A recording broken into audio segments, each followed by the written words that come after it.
Hello, YouTubes! It's me, Spoot, Poor Misery Gaming. We got the announce for the collab. It's coming out in a week. So next Thursday, I believe. The video is out that has the banner on it and the dates. Or, well, not the banner, but the dates. So you can go in and see all that. So it's really cool, I guess. So. Oh, man. I'm tired. I just got my first vaccination shot and it wiped me out. No, I'm kidding. My arm just hurts. So, going over the classes, not really going to give a crazy in-depth because we don't know if these are going to be buffed or nerfed yet. We have no idea as far as that goes. There are some things in here that are a little strong compared to what we have, but this could also be the banner they use to kind of start shifting us into different meta. Well, not meta necessarily, but power levels. So, you get Subaru for free. He is a Sork. He has 2 outfits eventually. I actually like his... I like his second outfit better than his first one. His first one, he's dressed up all nice and shit, but, you know, I don't know. I ain't about that much. These guys don't really matter as far as the free one. You get 50 and everything, and then you get 200 at 12, but at 14, he has a cost +2, so that's pretty cool. His weapon is Subaru's Diary. It's a physical defense for 1.5 targets, destroy armor 2. At level 80, it's 4,800 stats. At level 120, it's 6,123. I believe you can metal at least 2 LBs into this one. I'll have to check to make sure, but I think you can max it. So, if you have something that you could, if you're a physical, you're on a physical team, this is pretty good. Especially if you can just get 6,000 free stats out of it. We've got Amelia with the oh, look at a kitty. Look at a kitty. She is a cleric, primarily defense, except for on the Arcana, where she's got 300 magical attack randomly. But she's got 300 physical defense and 300 magical defense, and then a little bit of HP up. I think it's like 300 on... yeah, if you go to Arcana, it's like 300 HP, which just seems like a lot. Not too bad. It's a good model. It actually looks okay. She's got her cat floating behind her, so that's cool stuff. Her familiar. Amelia's staff is heal 2 allies by a great amount. Oh, hello, kitten. My own cat just showed up to say hi. You gonna say hi? No? Just gonna stare at me like I'm crazy? I guess that works. So, it's 2 allies by a great amount of HP and increase their magic attack by a small amount. This is a pretty good staff, if this doesn't get nerfed. So it's got a new, for us, Colo Aid skill. So essentially it's Resurrection, but for healing. So you have a chance to increase HP recovered while healing, so it's recovery support, except when you're at a disadvantage, it goes up to a higher modifier, so that's pretty cool. At 80, it's also almost 6,000 stats. This is where a lot of people are concerned that some of the numbers on these weapons are going to get nerfed a little bit. Because, like, it's almost 6,000 stats right out the gate. If it doesn't, great. I'm all for this banner going in exactly as is. Because their step-ups, they'll allow people to have a little bit of a power spike, and free-to-play players even more so. Like, these are pretty good weapons to have. Next is Rem, one of the waifu crew. Same thing as all Crushers. She's primarily physical attack with a little bit of magical defense in there. And then her Arcanas are a lot of HP and a lot of physical attack. Or, excuse me, it's a lot of physical attack and a little bit of physical defense. And then she gets a crazy amount of physical attack on her second round of Arcana. So you've got Rem's Iron Ball, 5,900 stats. It's 1.5 damage, or 1.5 targets. You have a chance to increase your own physical attack. And this would be the first instance of Dauntless Courage 3. So that's... As you start seeing these weapons, you can kind of see the concern of a lot of the players in general. There is a big hover moment where these might be too high for the current groupings, but I say F it. Like, this is a good time to start. Like, give us some really high spiky weapons and then slowly start introducing. Like, we don't have Sin classes, we don't have a lot of the smaller stuff. Like, why not just start introducing this stuff? The hammer's pretty good. Like, all of these weapons are at least usable. You've got Ram, Paladin. Got a pretty cute outfit. I actually like her outfit more than Rem. I just like I like the flowy dress kind of look a little better. Also, her polearm looks sick.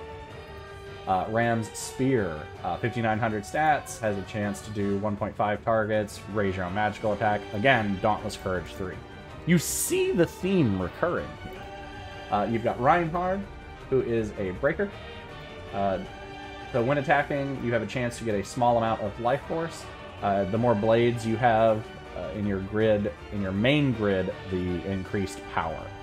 So it is exactly what it says. You just bleed life force from them.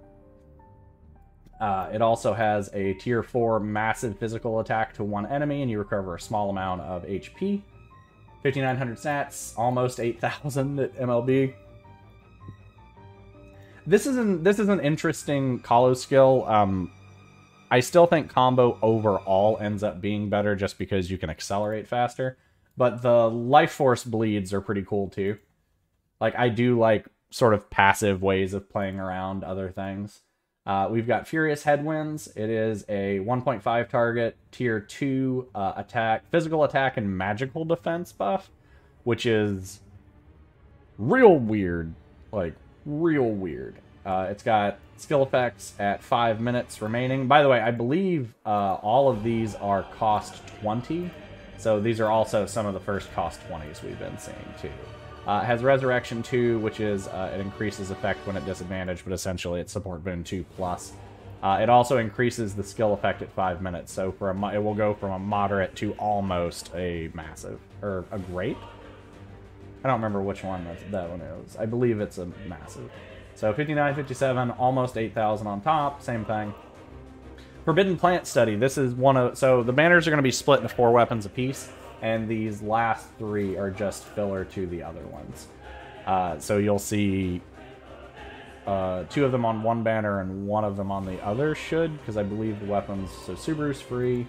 So we'll have Amelia, Rem, and Reinhard. So it'll be 2 classes per banner and should be 2 weapons. There's also an orb, but I'm not doing that because we've already had that conversation. I'm just not doing it. You can yell at me later. So it reduces physical attack and magical defense of 1.5 targets, increased skill effects at 5 minutes remaining, Resurrection 2, same thing as before. And then you've got the Bow of Spiraling Winds. It is also a life force bleed. Deal massive damage to one enemy, decrease their magical defense by a small amount, same thing, 5,900. They're all cost 20. So if the banner exists as is, and there are no nerfs, it's a lot of extra stats. The cost sucks, but that's like, you're talking 700 stats at level 80 over the average comparable weapon right now. 400 on a good weapon. The Colo skills are great. The aid skills are great. We have our first round of good Resurrection 2s and decent... Dauntless Courage 3, it's the first appearance as far as I know.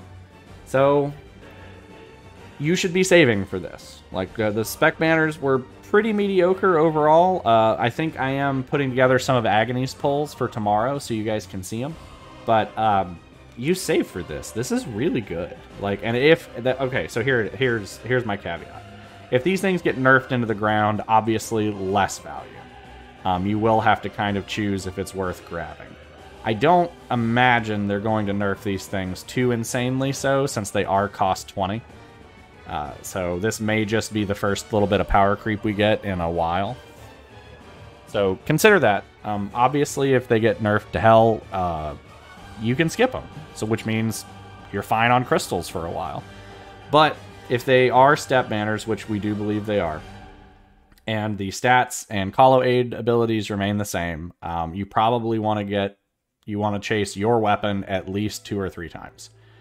If you have the crystals for it. Obviously, if you don't, and you're not really plussed by the weapon, like, the minstrel weapon doesn't really do my current guild a lot of benefit. We don't have any physical attackers.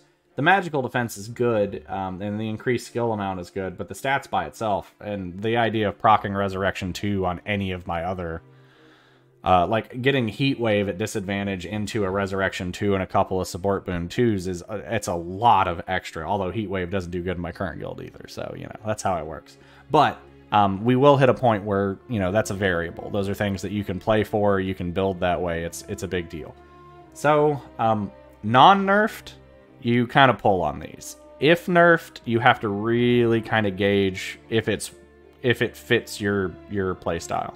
Like, for cost 20s, these are pretty much where they need to be. If they get turned down to 19s and nerfed, I would say probably not. The staff, I would say, is a pretty good pull. The idea that you've got a recovery support 2+ on a 2-target staff is pretty good. The Crusher, if it goes to DC 2 and they nerf the stats, I would say the Crusher and the Paladin are meh. Skippable. Reinhardt's Sword is fine if it keeps the bleed. If they just add like DC 2 to it, there's really no point. Although we are getting Kaguya Half Nightmare, so that's cool. So I don't know. I don't know how it's gonna go.